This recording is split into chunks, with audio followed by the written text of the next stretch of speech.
The Bible Study Podcast, episode 336. Today, the Bible Study Podcast continues the study of the Gospel of John with the death of Lazarus.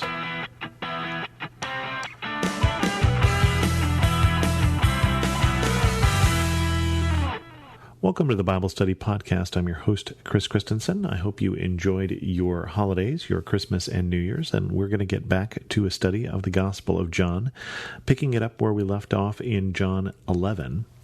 As you may recall, Jesus was north by Galilee, and he got word that Lazarus was sick. And instead of rushing right back down there and healing Lazarus, he waited. He tarried for a while until he heard that Lazarus had died. And then he said he was heading to Jerusalem, even though the disciples pointed out they were trying to kill you back there.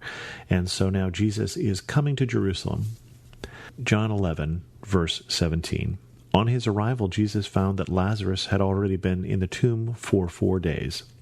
Now Bethany was less than 2 miles from Jerusalem, and many Jews had come to Martha and Mary to comfort them in the loss of their brother. When Martha heard that Jesus was coming, she went out to meet him, but Mary stayed at home. Lord, Martha said to Jesus, if you had been here, my brother would not have died. But I know that even now God will give you whatever you ask. Jesus said to her, your brother will rise again. Martha answered, I know he will rise again in the resurrection at the last day. Jesus said to her, I am the resurrection and the life. The one who believes in me will live even though they die, and whoever lives by believing in me will never die. Do you believe this? Yes, Lord, she said. I believe you are the Messiah, the Son of God, who is come into the world. There's this great interaction here between Jesus and Martha and Mary and Lazarus are dear friends of Jesus. And we don't know where this friendship started. We don't know why they became such good friends. We do have the story of Mary and Martha and their conflict between the two, as Mary wanted to sit at Jesus' feet and learn, and Martha wanted to make sure that everybody was served and was doing her proper role as a servant. So Jesus has been to their house. He has taught people from their house. He's grown close to these two sisters and to their brother Lazarus.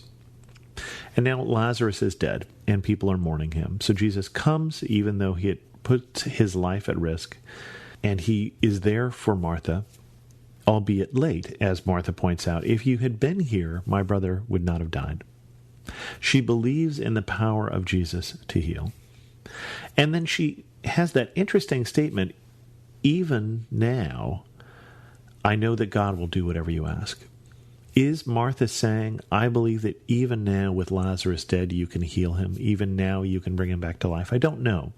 She's going to be a little surprised later on, so I don't know. But they have this conversation where Jesus says, I am the resurrection and the life. Our hope for life is in Jesus. And this is not just our hope for life ever after, for life in the sweet by and by, because you'll notice that Jesus said, whoever lives by believing in me, that the act of believing in Jesus, the relationship we establish with God through Jesus, is a source for life now and then also later. There will be life, death, and then life after also. And then Jesus says very plainly to Martha, do you believe this? And Martha says, yes. You're the Messiah. You're the Son of God. And we have to remember that Jesus is finding Martha in deep mourning for her brother, her dear brother. Even in the midst of that mourning, even in the midst of her anguish, she has the clarity to see what many people have not seen yet, is who Jesus is. Even as she is dealing with her frustration that Jesus didn't come in time, she sees who Jesus is. And we often talk about the faith of Mary, but what wonderful faith Martha shows also in this passage. Continuing on.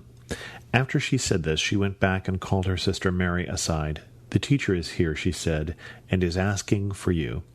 When Mary heard this, she got up quickly and went to him. Now Jesus had not yet entered the village, but was still at the place where Martha had met him. When the Jews who had been with Mary in the house comforting her noticed how quickly she got up and went out, they followed her, supposing she was going to the tomb to mourn there. When Mary reached the place where Jesus was and saw him, she fell at his feet and said, "Lord, if you had been here, my brother would not have died." When Jesus saw her weeping, and the Jews who had come along with her also weeping, he was deeply moved in spirit and troubled. "Where have you laid him?" he asked. "Come and see, Lord," they replied. Jesus wept.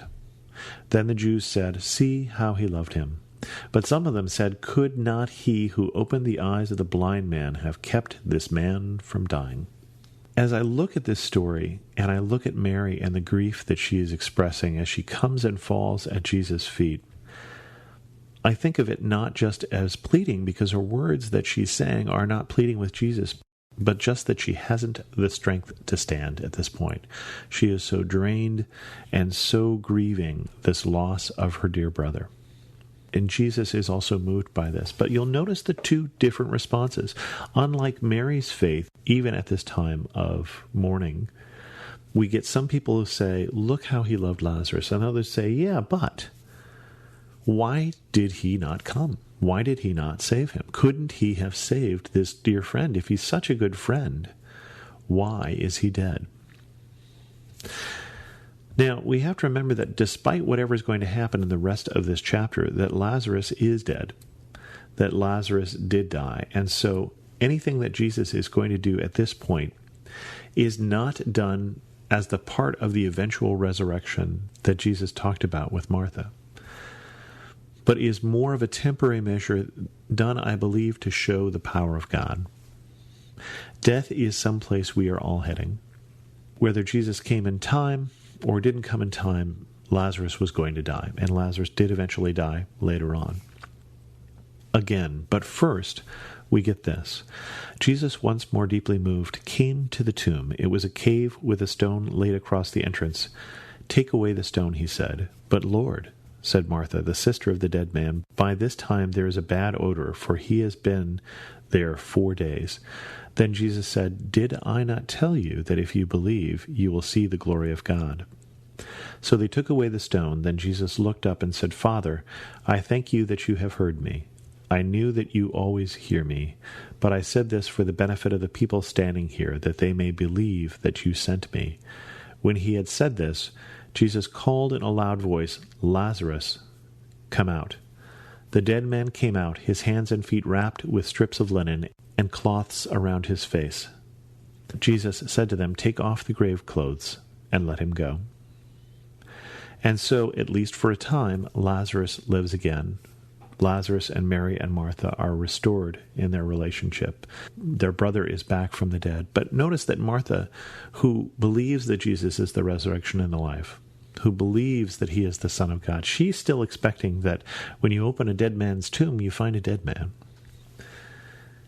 And even though she believed when Jesus was saying, "Didn't I tell you if you believe you'll see the glory of God?" I think she may have been thinking someday. And I think we often think someday. And I wonder if we miss the glory of God around us today. And certainly Martha, I think, wasn't ready for what she was going to see. And the people around them were not ready for what they were going to see, because the story continues. Therefore, many of the Jews who had come to visit Mary and had seen what Jesus did believed in him. But some of them went to the Pharisees and told them what Jesus had done. Then the chief priests and the Pharisees called a meeting of the Sanhedrin. "What are we accomplishing?" they asked. "Here is a man performing many signs. If we let him go on like this, everyone will believe in him, and then the Romans will come and take away both our temple and our nation." Then one of them, named Caiaphas, who was high priest that year, spoke up, "You know nothing at all. You do not realize that it is better for you that one man die for the people than that the whole nation perish." He did not say this on his own, but as high priest that year he prophesied that Jesus would die for the Jewish nation, and not only for that nation, but also for the scattered children of God, to bring them together and make them one. So from that day on, they plotted to take his life.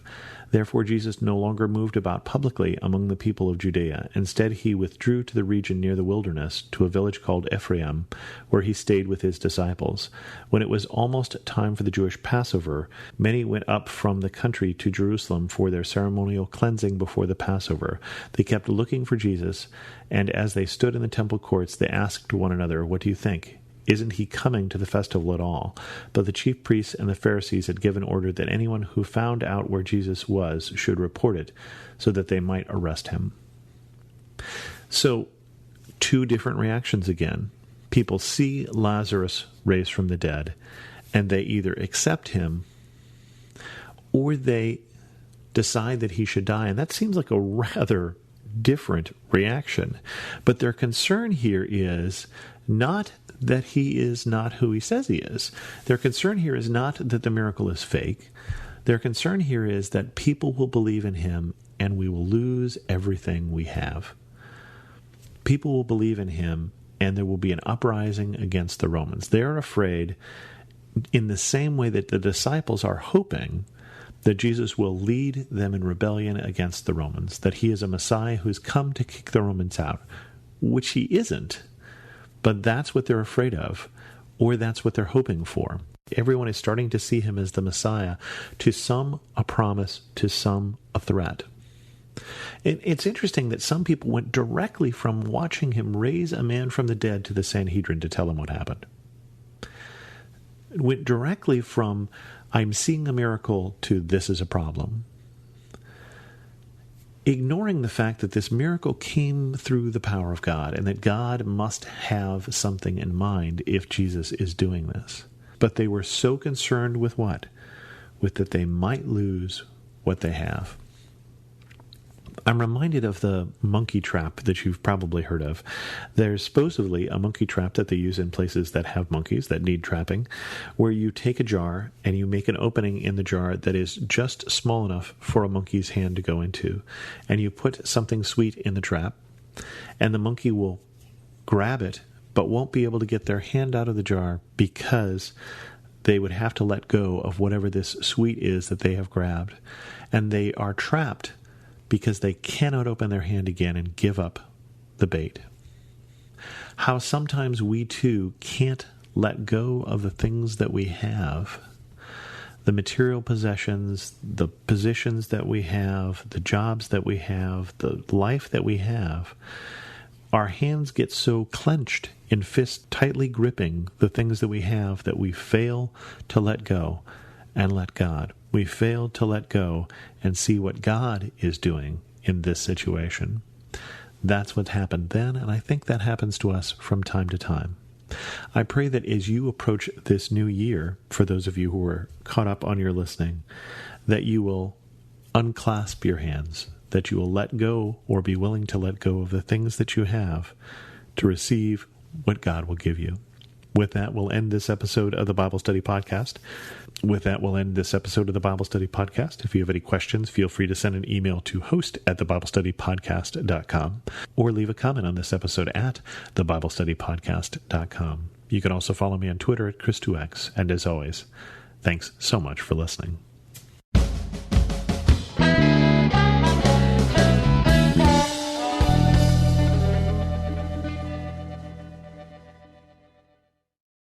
Are you seeking a deeper connection with God, but just can't seem to find time to make prayer a priority? Introducing Mindful Christian Prayers. Whether starting your day or winding down at night, this show is your resource for spiritual renewal. Each episode features short guided prayers, scripture readings, and moments of silence to help you reflect and connect with the Lord, no matter how busy your schedule might be. Tune in now at lifeaudio.com or your favorite podcasting app to embrace the power of prayer and deepen your faith with Mindful Christian Prayers.